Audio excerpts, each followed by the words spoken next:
So they started mastering our language, Urdu. And now they started challenging the Muslims to debates in Urdu, the language of the elite in India, the alims, the learned men, what to do. So the younger generation persuaded a Maulana Abdul Aziz of Delhi. They call him Maulana Abdul Aziz Dehlavi, means of Delhi. So look, Maulana Sahib, he's a respected learned man, Maulana. I wonder if you understand, the Sheikh, respected Sheikh. They want to debate with us in our own mother tongue. How can we say no? So the poor man was forced to agree. And a certain reverend founder, who was the head of this Christian missionary movement, he and the Maulana had a debate, and 100,000 people gathered. I don't know how voice was carried those days. There was no mic system, no loudspeakers. But people, they had that fun of it. From a distance they can see what's going on. They're like tiny little pins, they're standing there on a platform and they're saying something. What did he say? What did he say? And everybody pass on something, whatever he imagines.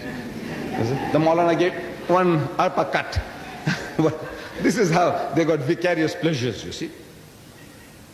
So, according to the appointed time and date, the debate starts.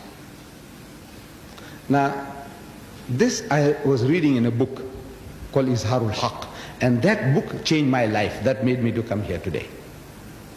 You see, I'm reading all this in a book. That the debate starts with the Reverend founder suggesting to the Maulana, he said, Maulana Sahib, get started. Shuru kijiye, shuru kijiye.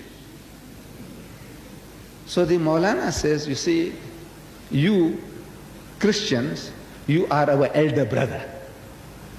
Because Christianity preceded Islam by 600 years.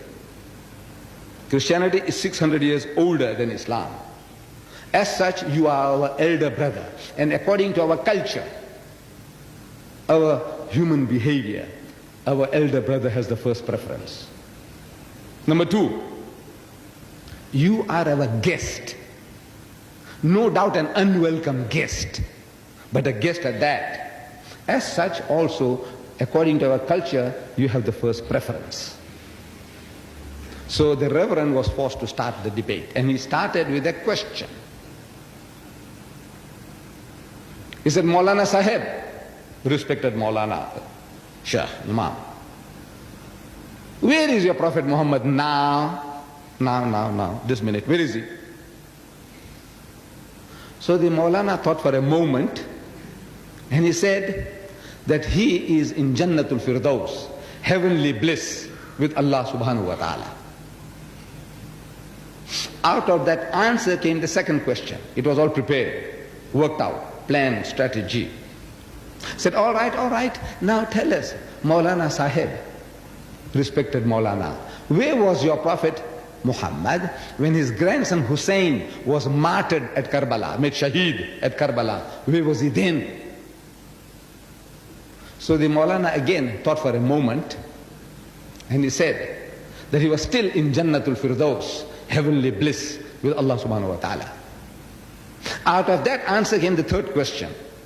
Said, all right, tell us, Maulana Sahib, that if your Prophet Muhammad was with his Allah in Jannah, in heaven, when his grandson Hussein was being martyred, butchered at Karbala, didn't he ask his Allah for help?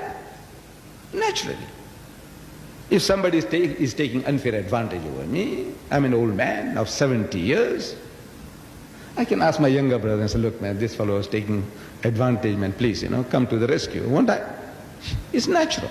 So if you have God Almighty there by your side, and somebody is butchering your grandson, naturally you'll ask for help.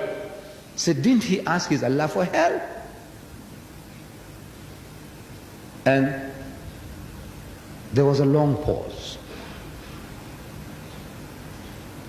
He says, come on.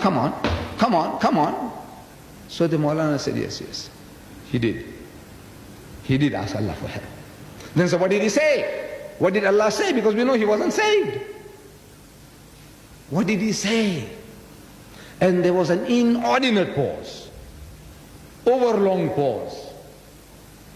So the Reverend started beating his feet again. Come on, means What did Allah say?